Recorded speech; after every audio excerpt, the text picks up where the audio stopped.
Meron tayong ditong Yamaha MIUI 125. Ang problema nito ay pag naka center stand siya ay umandar, gumagana lahat.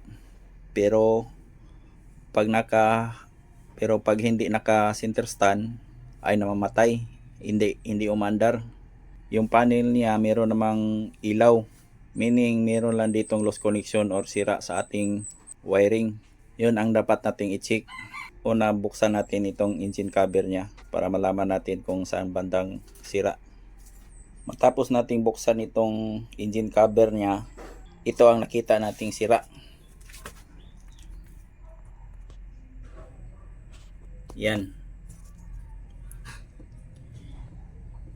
Yung ignition wire niya. Yan, loose connection.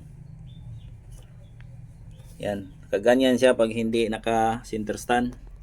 Pag naka center stand, itong ignition coil wire niya ay papasok dito sa kanyang kwako, kaya umaandar. Ito ang findings natin, ito ang kailangan nating palitan, itong wire niya. Ito. Yan. Yan, putol. Loose connection.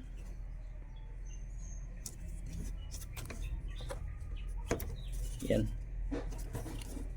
Konti lang, yan. Konti lang ang clearance, meaning stress po ang kanyang wire. Mag loose connection siya pag hindi naka center stand. Pag naka center stand naman, gumagana siya dahil ito bumabalik dito sa ilalim. Kaya itong ignition coil wire, ito ang dapat nating palitan. Ito ang ilagay nating ignition coil wire. Yan, split fire.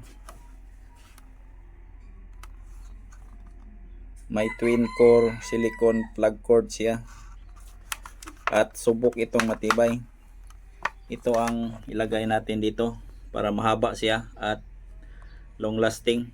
Dahil dyan yan, maiksi lang kanyang wire, kaya yan, mag loose connection pag hindi naka center stand. Ito ang ipalit natin, split fire twin core.